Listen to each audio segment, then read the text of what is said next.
just a removal on this one, just so you guys can remember. And then you're going to go and do it, okay? And then we'll get into the fill itself and then almond. And all that Actually, kind of maybe do this one. stuff. Sure. doesn't matter to me. She's like, I'm going to fix it. Yeah, if I'm going to have to fix it, then it's probably better that we do the left hand. Okay. So when we're doing a fill, like you can see like some little indentations and stuff in here. Do you see the light line? Yeah. Can you see that? When we're doing a fill, we're taking off the color and all that kind of stuff, but we're also going to just like smooth, if we saw that before we had like any oopsies, this is where we're going to blend things to make our application way easier. Okay. So this is a super great example. So she has a glitter inlay. When you have a glitter inlay, so this is encapsulated. This is like pink base glitter SL clear file. This is how this is done. Okay. I'm not going to get into that with you guys yet, just because I know you guys are super busy and just not getting the practice in. I don't want to like throw crazy stuff at you. We can always do another class. Don't worry about that kind of stuff. But because she has this, I have to file almost all of the product down. Okay, because it's in there. I need to get this blue out, especially if she said she wanted white, French, or something. We need to take it out. If you're doing nails, like you guys have with just a color, this is where you're just gonna buzz off that color, even anything out. So you're gonna see me use more pressure than I want you guys to use. Okay? So,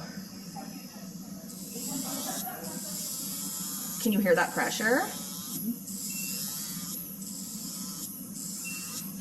So if I was working on nails that just had a color on top, I would just remove the color and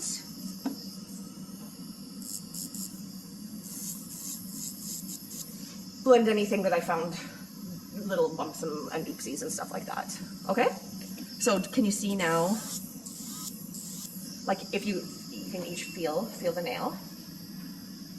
Okay. Really nice and smooth feeling. There's no little indentations or imperfections or anything like that. Feel this one.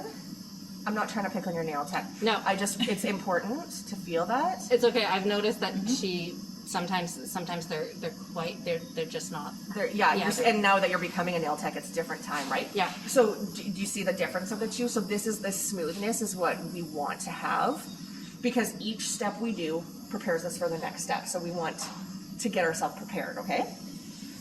And then I would go in and blend. So this is where my pressure is quite light.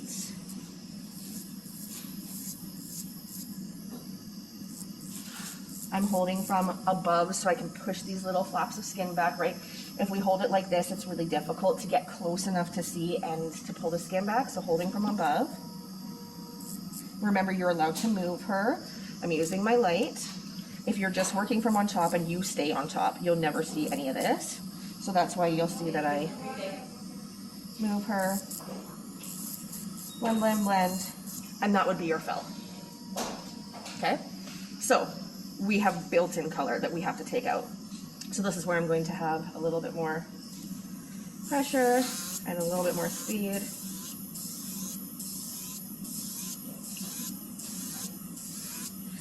So do you see when you have built-in color how long it takes to take it down? It takes quite a bit of time with this arbor band. So is that like the old fusion formula is when they encapsulate the color? No, typically if you're doing glitters and things like that, any like fine glitter like this, I would put on top myself. Oh, okay. But a lot of people encapsulate it. Chunky glitter, chunky things have to go underneath. There's just no way to make them smooth. Or you get the glitter, the pieces of glitter that stick up out of the, and then you just end up picking at it. So, when I want to take off glitter, I use one of these crazy bad girls. Oh, okay. All the way up. And then watch.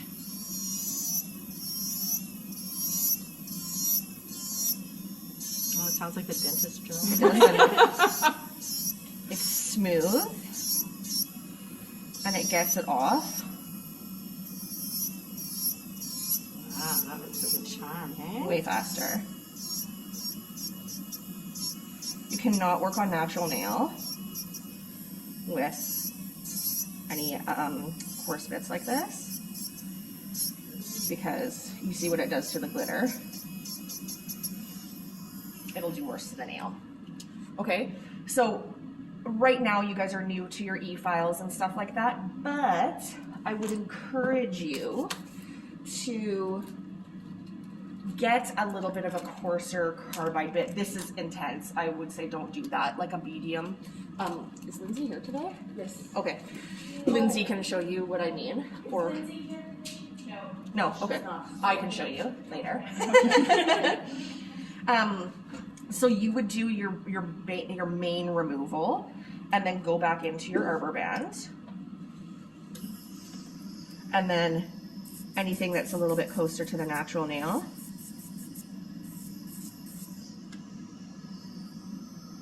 We can take off. How often are we supposed to change those arbor bands? Every client. Okay. Yeah. If you find that you're working with a client and you're having to work really hard, just grab another one. Yeah, they're pretty cheap, so. And then you can see when I'm taking out these little individual sparkles, I treat them like lifting. So remember when we were talking about lifting, it was like little taps? Mm-hmm. That way you're not on the product too long. So I'm just going, see how they start turning themselves?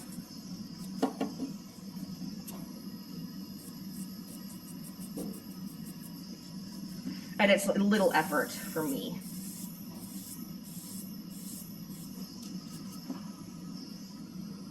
So the girls with the fans, do they not have the ceramic bit that they could try? I think bought in their kits? Marianne's. Yeah. I'm like, where'd she go? Oh my god. I think you have a white one in Yeah, there. I do. So that one you could use. Yeah. Anytime you're using anything gritty, toothy like this, you have to work at the full speed of your machine. Oh, okay. You have to. If you don't, what happens is these teeth get caught right here and they go and it's terrifying. So the reason you work so high is because it needs the RPMs for it to spin faster to not get caught on things. Okay. And typically when I'm using one of these bits, I will do more of this than this. It's just the way. Again, you don't have to. Give yourself some time and then you can go into it. Okay, so you can see that we're almost down to natural, but I have left any good product that didn't need to come off still on there to protect the nail. And if you look from the side, like it's not tons of product, it's just like a little hump of product. That'll just protect her from it getting hot or you overfiling the nails. If you keep going down, I sound like such a bitch when I use people as examples. I'm really not trying to be. But do you see these little lines? There, they're like little red marks. That's every time you hit the natural nail, but you just press a little too hard. They're called rings of fire. We've all done Is that kind of what I did? Like how I dinked that? Like how red it got? Yeah. Except that these ones you can see look like a line.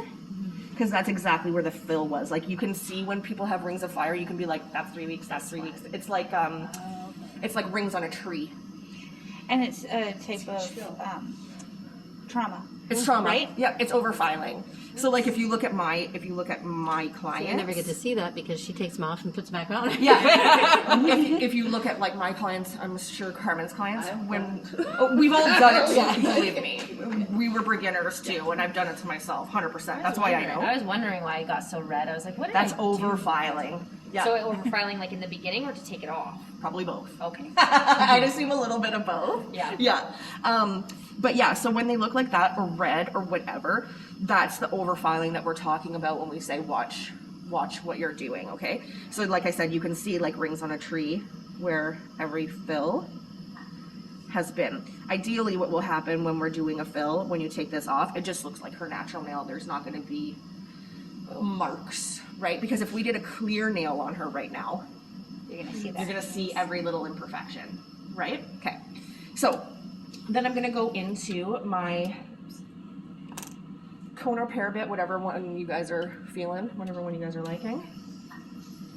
And this is where we're going to, I've dehydrated, right? And this is where we're going to push. We should see, you can see it going underneath. I don't know what it is about this part. I love this part. Everybody loves this part. It's so satisfying. It really is, yeah. I had my boyfriend do my right hand to take off my nails because I couldn't do it. I couldn't do the grinding, and I was like, think of it like a drill, like one of your Dremels, and he loved it. And then same thing, I got him to do the cuticle, and he's like, this is amazing. I know. It's so satisfying getting under there. He's gonna become a nail tech. I told him, I was like, you Start a business together. But you can Even see. if you could just teach them to do your own nails. Yeah. Teach them how to do your bad hand. A lot of husbands do that. Are you kidding? I wouldn't let mine near my hands. Yeah. I wouldn't either, but a lot of hubbies do.